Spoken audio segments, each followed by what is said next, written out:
I've been working on my boat, and between this and the sand gnats down here in the hammock wearing you out, it's kind of hard to get anything done. But that's my 2072 Sea Arc. Some people, they laugh at me and say I like to work on boats more than I like to fish out of them. And that possibly could be true. But I'm gonna show you what I'm working on this morning inside, because can't really do nothing out here. Been having an issue with my Minn Kota Raptor power pole. I can't call it fire pole, it's not, but shallow water anchor. And it was not functioning correctly, and I think I figured it out. And I'm gonna show you that. I'm gonna go inside and show you what I've been working on, and maybe if you have the same problem, you'll be able to fix it too.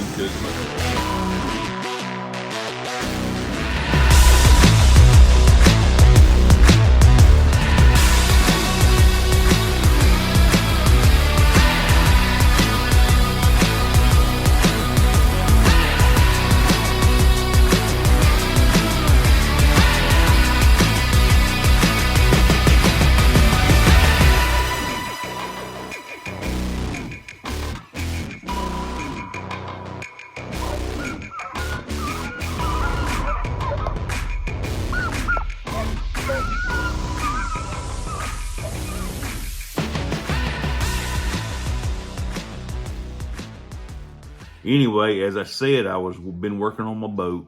I about got it finished, and except for the darn sand gnats down here wearing you out in the afternoons, you can't hardly get nothing done. But I'm almost there.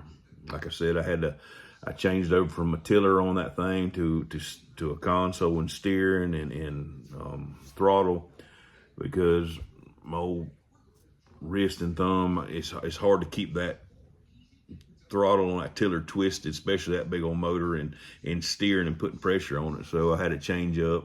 I hate it because I love the tiller. I mean, it was just plumb cool, and people saw it. They was like, man, you got a tiller on that thing. It's like, yep, you know, and it was just, I liked it, but it's just not practical for me anymore.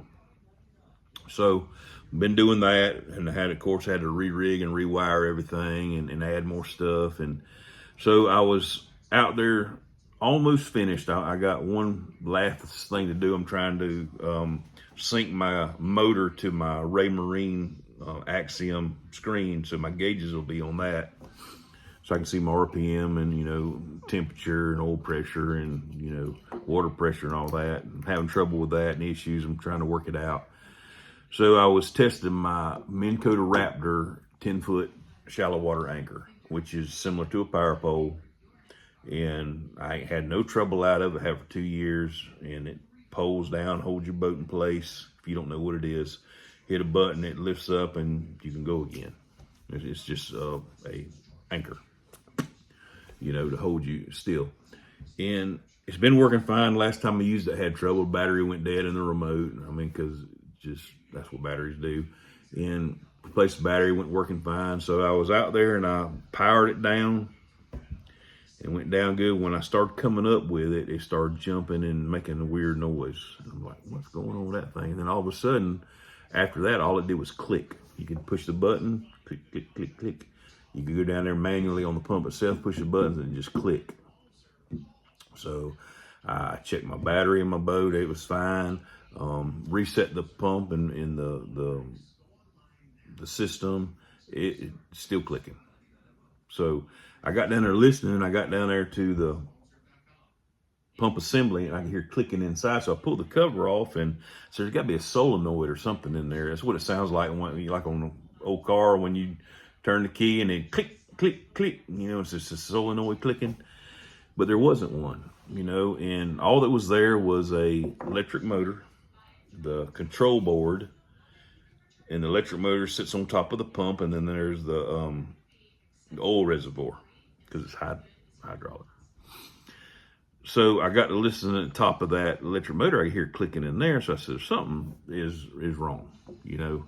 So I pulled the top off the electric motor. Now, these electric motors are basically all the same, from your lawnmowers to your cars to even trolling motors. They're going to look similar to this on the inside.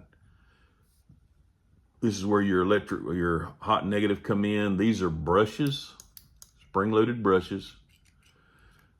And you have this, and then what you have is the starter housing, which is lined with magnets, and a copper wound armature that goes in. And what is on the end of it is a gear, a slotted gear for this that goes down into the pump. On a starter, it would be your teeth that come out and engage the flywheel. On a trolling motor, it'll have a shaft on the other end that your prop goes on. So you got your prop, you got your housing, which is your magnets, and your copper lined armature, and then this will be on the end. And these are making contact with the end of the armature, causing the thing to spin and electrifying it. So there's not really a whole lot to electric motors. And if you have trouble and something like that happens, always look, because these will wear out, these little brushes. They don't last forever, and it might not be making good contact, you know, unless the magnets come loose inside that housing. There's not a whole lot that can go wrong with it. So I pulled this off, and these brushes were collapsed. They weren't pushed out like this. They were collapsed down into their holders. And I got to looking as I pulled them out, and the springs were, 3 of them were rusted, disintegrated. So it wasn't making contact. That was the whole problem. It was not making contact. One spring was still good. And that's it right there. It's a rectangular spring. And I have looked high and low for a rectangular spring like that, and cannot find one. I called Minn Kota. They don't offer them. I talked to a guy that works on Minn Kota products, and he says they do not make a repair kit for that. You can buy a whole motor, and you can buy this whole motor, $110. I bought it from. You can buy it from TrollingMotorParts.com, another place up in New York. They sell just the motor, and he said these are just throwaway, I guess, consumable product. You just throw it away, get another one, and I don't like that when it's something as simple as a spring, you know, because there's nothing wrong with the motor. I mean the rest of it. It's just this. So I said, you know what? I'm gonna try to fix it, because I believe I can. And I had a grandpa that taught me all this stuff, how to fix things, how to rig things, you know, and I do that a lot. And if it can save me $110, yeah, you bet I'm gonna do it. So I went to the hardware store, and I bought 6 of these springs for $3.21. I bought all they had because I didn't know how many trial and errors I was gonna have. So I cut them off the length of this one, but they would bottom out. They would collapse on themselves too much. So I took it and I stretched it like that. You can see that. So it looks more like that. And I took that spring, cut it to length. I hot glued it to the end of this brush, just to kind of hold it.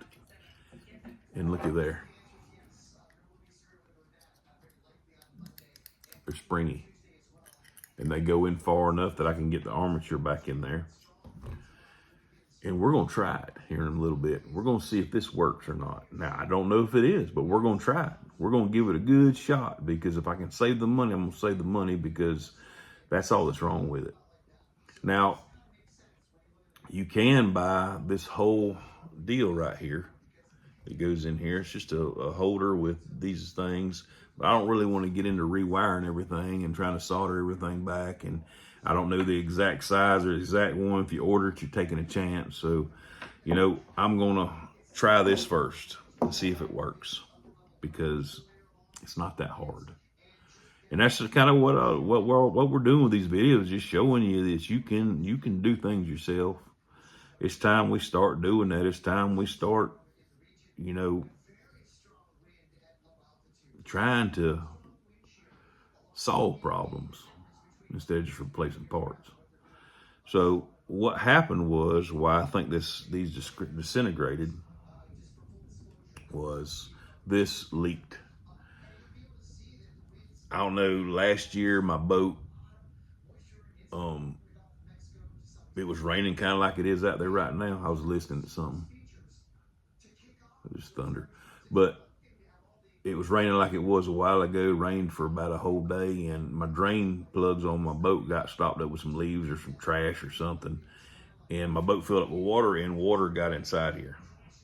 Now, this shows there's a seal right here, and I don't know if it's on the motor or it's missing, but that's the reason those springs did what they did, because they're the littlest, lightest thing in there. They just got rusty and disintegrated. So when I put this back, I'm gonna seal this with some silicone just to make sure that don't happen again, because shouldn't be no water getting in it. It should be watertight. So we're gonna try it, and I'm gonna get back with you here in a minute, and we're going to try to put this thing together as soon as I can get out there and get the rest of that pump off and bring it inside. So I think it's about to quit raining, so I'm gonna go on out there. But y'all stay tuned. I'll be back in a minute. This is the rest of the motor, electric motor. I've just put some silicone around in between this piece. It comes off. If you look in there, you see the magnets. They're all around it like that. This slides off of this part right here, which is the copper wound armature. Those brushes, you see them right there, they ride right here all the way around, and that's what throws the electricity to this thing. That's what causes everything to work and spin. So I can't really show you everything, but we're gonna get it back together, and I believe it's gonna work. And that's about all there is to it. I've run some bead of silicone down here because there was no O-rings, but water had got in here, and that's why them springs rotted out, and there was some corrosion in here, and I cleaned it all out. So, but that spins just like that right there. If you look on that side, there's the gear that goes into the pump, the slotted gear. All right, I'm gonna get it back together, and then we'll see what happens. So I got the little electric motor back together with the springs I got from the hardware store. Couple trial and error, had to get them just the right size where I could get the cap back on top of the armature that's in here. I tell y'all, these things are simple. There's not a whole lot that can go wrong with them. But here we go. Y'all ready to see it work? Look at there. It's a torquey little motor too. And that drives the pump, which lifts this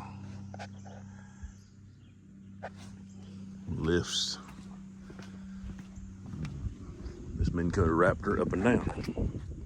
Goes, drives this pump right here,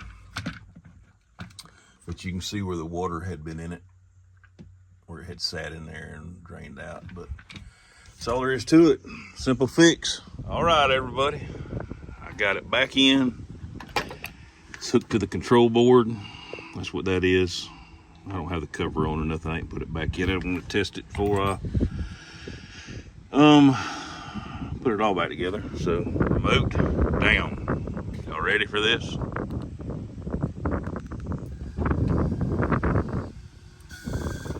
Oh my goodness. Up. Yeah, they said it can't be fixed. That's what Minn Kota says. You just gotta buy a new motor. Don't think so, Tim.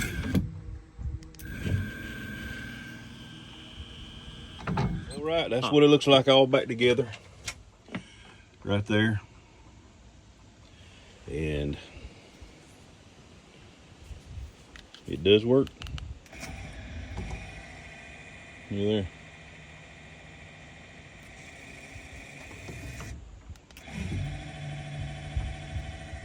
Good and quiet. So guys, if you got one of these and it goes to acting funky or cutting up or not operating like it should, it could be something very simple. If you go to trollingmotorparts.com, you can buy just about every part for a Minn Kota Raptor there is. You can buy the control panel, the control module that goes in there, the pump assembly. You can buy the electric motor. You can buy the pump. You can buy the whole assembly. You can buy all these bushings. Buy the cylinder. You can buy everything to fix this. And that's another thing I want to show you is real quick. It's this trolling motor. This is an old Motor Guide Great White. I've had it quite a while. Started wearing out inside here, and there's some parts in here and this handle, and that's where I come to find out about trollingmotorparts.com. is I went to looking for parts, and I found every part to rebuild this whole trolling motor. All the circuits inside here, the handle, the covers. I think I bought the whole head part, all the pieces and parts for $100. And I wanted a longer shaft, and I got a stainless shaft on them, and I ordered the shaft I wanted, put it all together, and the same as I told you on that electric motor, the same setup is inside here. You got that housing with the magnets and your copper wound armature, and you got on this end, you got your right in here is your brushes and the springs that pushes the brushes out. Your wires come in, hook it, and it's all the same principle, you know. But I like this motor, this trolling motor. I like the hand control trolling motor, you know. It's just got a button on the floor and that extension handle, and it's simple. And you know, I could buy me a new one and get me one of the fancy ones, and I'd like to have one of the power pole moves, one of them new ones. But I don't fish that much, and it's not worth the money for me. I'll just use this old Motor Guide. But you know, you can take old stuff and wore out stuff, and they got the stuff out there to fix them. This is my old boat. It's an old 96 2072 Sea Arc, and I've done some things to it that I wanted done. River Run put this back deck in it for me. They're down there in Bellevue. It's got double doors on both sides like that, open up, and the transom. These older boats were bad about the transom. They had wood sandwiched in the aluminum, and it would I forgot what they call it when that aluminum starts eating up. It's not electrolysis, it's something else. I can't remember the name of it, but them holes were forming in the transom because of that old wood, wet wood in there, and it was causing a reaction. So they tore the whole transom out. This whole back of this boat was cut out.